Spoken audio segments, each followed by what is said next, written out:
Hello, hello. There we go. Ladies and gentlemen, how's everybody doing? Everybody falling asleep now? Was the lunch too heavy? Come on, wake up, everybody. Good to see you. I'm Rafael Romo. In case you didn't see me before in the previous forum, I am a correspondent and anchor for CNN Worldwide, and I want to thank again the Dubai Chamber of Commerce, the government of Panama, and the Inter-American Development Bank for putting this together. This time I'm joined by two gentlemen. They're both from Mexico. Allow me to introduce to you Octavio Jiménez. He's the founder and chief executive officer of Arvolution in Mexico. Please take a seat. And we're also joined by Alejandro, Raúl, Blasco, Ruíz, head of investor relations, Banco Nacional de Obras y Servicios Públicos. That's Banobras from Mexico as well. Thank you very much, gentlemen, for joining us. The following two sessions, and I will have the pleasure and honor of moderating both, have to do with the two largest economies in Latin America. One, of course, being Brazil, which will come after, and two, Mexico being the second largest economy in Latin America. And both countries share similarities in that they have recently changed their governments. And the political pendulum in both countries has taken a great swing to the other side. And so we're going to talk about, our experts, about what it means for the region, what it means for their countries, and for our purposes, more importantly, what it means for you as an investor, as a leader, regardless of what country you come from. So let me begin with Mr. Blasco. First of all, the focus in Mexico right now has to do with the fact that there's a new president, Manuel Lopez Obrador, who took office in December. It was quite a significant victory. He won in a landslide last July. And his political ideology differs quite considerably from what we had before. And so the question in the minds of many world leaders is, yes, his mandate is to change things in Mexico. And some of the changes have to be radical, but the question is he being perhaps too radical for the purposes of international investment? And in being too radical, is he driving away people who would otherwise invest in Mexico? Okay, Rafael, thank you so much. I would like to first put this in perspective. We should start by saying that in any new administration, almost in any country, when you change not only the ruling party but the people, things change. In some cases they're radical, in some cases are not. The other is, what are your strategic objectives, your long-term strategic objectives, and how do the actual conditions of the country cope to fulfill those objectives in the medium and long run? Now, in this case, we have to say first that even though we consider ourselves as a stable economy, we have a resilient economy. Our inflation rate has been controlled. We have relatively low interest rates. We have been growing at a steady pace, even though it's not let's say the rate that we would want to be growing. We are still growing. No, we have a primary surplus, but we have very important challenges to address. First, it's that we have the country that it's completely divided. If you are Mexican, you will know that from the central part of Mexico to the north, it's quite an advanced country. It's an industrialized country, and from the central part to the south, it's completely it's radically different. So we have to take radical decisions in order to balance the conditions of the population throughout the country. Radical conditions in terms of your strategic objectives. What do I mean with this is that if we need to focus the development of infrastructure, let's say, to the southern part of the country, to connect the southern part of the country, I cannot imagine how we want to develop the whole country if we don't connect the southern part of the country. Just to give you an example, if you want to take goods from the southeast region to the central part of the country, it could take about 30 to 40 hours, while going from that central part to the northern border, it could take only 12 or 15 hours. So it's a major difference. This does not mean that we are scaring, or that we are not considering the participation of the private sector. I would say the opposite. We are planning to have major infrastructure projects in the country. Some of them we have heard of the flagship projects, but however, those are not going to be all the projects that we are going to see. We don't even know if those projects are going to be feasible or not. They are in a very early stage, but however, we have to start from scratch and we have to develop all those studies. And it is definitely true. When you look at the macroeconomic numbers, yes, the country is still stable. But again, I think the question is deeper. It's not about what's happening right now, and yeah, the challenges are many, and the decision to make change has to happen right away. But the question is, how is it perceived internationally when the president, for example, decides to cancel an airport project in which the government had already spent $5 billion, and that money is now, I wouldn't say going to waste, but nothing is going to happen there. So that is the question in the minds of investors. Are we going to have that kind of drastic change in that the government is going to decide from one day to another that whatever project the previous administration was working on is not worth it, and then say to the investors, adios, this is not happening anymore? Well, by coincidence, when the project was canceled, I was promoting the infrastructure agenda in Australia. No, and to my surprise, what they told me is, don't worry, that happens in every part in the world. In the case of Victoria, for example, in the province of Victoria, they canceled a major road project, but the problem is not what you do, but how you do it. No, if you offer an alternative and the reasons, and you fully comply with your commitments to the private sector, no, and then things are different. No, and I think in our case, we did it. Maybe we did it lately, but we did it. We complied with the government commitments with the private sector. We paid to the investors, no, that were funding that project, and we are going to pay to the developers. So at the end of the day, I would say, what's your strategic? Again, I want to go to the central part. What's your strategic objective? In this case, my strategic objective is to connect the central part of Mexico through the proper airports. Maybe it's the Santa Lucia airport. Maybe it's developing a couple of runways in the place where the new airport was going to be developed. Maybe it's taking the Toluca airport. But at the end of the day, even though the decision has been taken to cancel the airport, we are considering the different alternatives. No, and the same happens the other way. No, the southeast of the country was never expected to connect the southeast of the country. No, so what we did is we need to connect at least 40% of the people that are under the poverty line. Octavio, let me go with you now, and I want to ask you essentially the same question. You are on the other side of the equation in the private sector. Are you happy and confident that for your purposes and for the future of your company, the government is taking all the appropriate steps to grow the economy? Or are you one of those investors who are looking at everything that's happening and say, maybe we should be radical, but not that radical? What is your take on that? Yeah, I would say that right now investors in my sector, which is venture capital, they are a little bit like thinking about what are the next steps in order to invest on the region.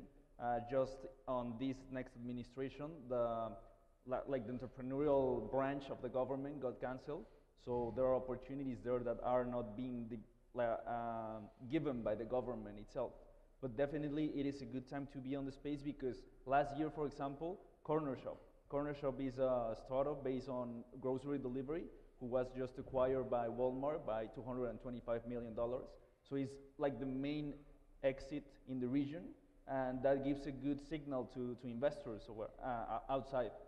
So I think we are starting to see this entrepreneurial scene starting in Latin America, most of all in Brazil, Mexico, and Chile. That's the signal that we are giving out there, but not in terms of the public sector, more on the private sector. And what specifically is your company doing towards that end?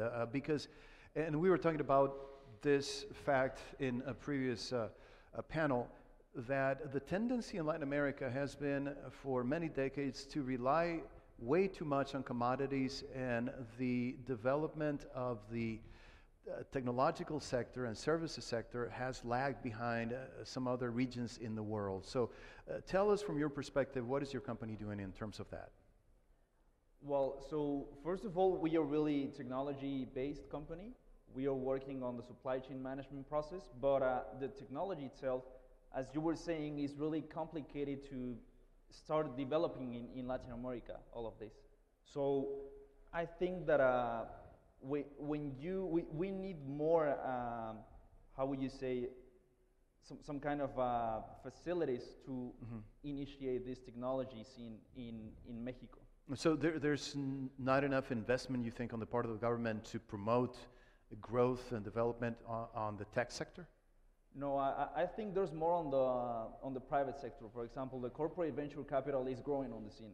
There are companies like Grupo Modelo, Cinépolis, Electra, Axtel. Many ones are starting to see the opportunities with corporate venture capital, looking for startups that they can be used to their needs. Mr. Blasco, let me go back to you and follow the point that Octavio was just making. Is it the role of the government, from the perspective of the current government of Mexico, President Andrés Manuel Lopez Obrador, to create those opportunities so that entrepreneurs can easily navigate the creation of a new enterprise? Or should the government take a step back and let the market create its own opportunities? What is the philosophy of the current government? Well, no, I think that in any case, the government is the first responsible to pave the road, as it was said in a previous panel. No, it's our responsibility to provide the tools to these entrepreneurs to develop new companies, to develop new ideas, new technologies. However, we are still coping with the change of administration. It was a major change of administration. The people are taking the full, I would say, responsibility of the offices. But at the end of the day, I would say that I'm going a little bit back. No, if we judge our actual president according to his past, no, we can say that the period where most infrastructure was developed in Mexico City was during his period. The period where most interactivity has been with the private sector in the main Mexico City was during his period. So at the end of the day, we can expect it's not a surprise for him to work with the private sector. No, it's just that there are so many things that he has to control that it's difficult to control everything at once. But at the end of the day, I think that the government, the federal government, will take its responsibility by supporting, by encouraging entrepreneurs to develop new ideas, to develop new companies. What would you like to say to an investor from the Middle East who is probably in this audience and is thinking about different places in Latin America, maybe Brazil, maybe Mexico, maybe here in Panama, for opportunities to invest? What kind of factors do you think put Mexico ahead of any other country in the region as a destination for global investment? Well, what we have seen, it's even though it's not public, we have seen that some sovereign funds, some UAE companies are already investing in our country through third parties, basically through fund managers. There are completely different cultures. No, there are completely different languages, ways of doing business. I would say that the easiest way for any company, not only from UAE but from any part of the world, would be to try to look for a strategic partner in our country. No, so they don't have to go through the curve again. No, and start. So they can start from the top with someone that already has experience and information in the country first. And second, where are we going to find the most important opportunities? I would say in the infrastructure sector. Today, we're working in our national infrastructure program, which by law has to be prepared every 6 years. We expect to have not only the flagship project that we already have heard of, but also we are going to have many opportunities in roads, in railroads, in ports, in airports. No, even though anyone could say, well, your roads infrastructure is fulfilled. That's not the case. An important number of roads need to be rehabilitated, need to be paved. No, we right now, what we did is we stopped the auctions because they are taking a look at only just to make sure that there were not corruption practices in the field. If not, I'm sure that in fact, today we are already bidding major power plants. No, we are also bidding important projects in the telecommunications sector, and it's not that we want to give or we want to invite only to those specific projects, but these projects require an important amount of supply. No, and I would say there's room for anyone in the world, including from the UAE. We have been a couple of times in Dubai. No, we the first time it was just to let us know, let them know that we were interested in attracting foreign investment into Mexico. The second was, well, it was much more easier, it was more friendly, and in this case, what they told us is, put me the projects in the table, and let's see. Okay. I would add to that, sorry, that Yeah, go ahead. there's a lot of opportunity also on the fintech space and on the consumer goods and the industrial sector. For example, Mexico is the #1 exporter of beer in the world. Like 1 of every 5 beers that are exported come from Mexico. And then Nestlé just announced a $150 million investment on a factory in Veracruz. So the industrial space is really growing at a steady growth. And I think there are plenty of opportunities for investment there. Tell us a little bit about our company, your company, I meant to say. I find it really interesting, and the fact that it kind of defies the tradition in Mexico, which is to go, again, like I said before, after commodities, after providing the raw materials to foreign companies. Tell us what you're doing and what are some of the main challenges that your company has right now. So, for example, we are tackling a problem in Mexico that 70% of the industrial sector doesn't have a transformation, like a digital transformation plan. So basically, what they have on their warehouse system, where they supply all the inventory, they do it by hand. Like they put all the data on papers or spreadsheets, and then they upload it to these warehouse management systems. So we are automating this with computer vision, camera modules, RFIDs, and then we simplify the information that is output to the end user, so he can have a better understanding of the tool, and in the end, a better return of investment of the warehouse that you already invested on your company. So one of the main challenges, I think, are how to change the vision of these companies, how they can change from this highly manual input to an automated input. But is it a lack of resources, probably, or is it just a vision, like you said? I think it's also understanding the scene in Mexico, because, for example, compared to the US, it's really cheap labor compared to, I mean, you rather hire people than hire machines or use technology, versus the US, where you have better opportunities of automation because it's right. Kind of on the same level. So one of the main challenges for us is how to be on the sweet spot between the price point. And how can you take this model that the company is following and probably partner with a foreign company to expand some of the projects that you're working on and take it across Mexico? I think more outside, we are already doing that, for example, with Grupo Modelo. They are really interested in moving us across the country and in other of their factories and with other of their partners. But I think it's more there on changing the vision of the companies. Okay. I wanted to go back again to Mr. Blasco. What are some of the conversations that you mentioned that you were in Dubai previously? What are some of the conversations that you're having with business leaders, and what do they tell you about Mexico? Well, basically what they have told us is that they are not acquainted with how we do business. They need to have more presence of Mexico abroad in Dubai.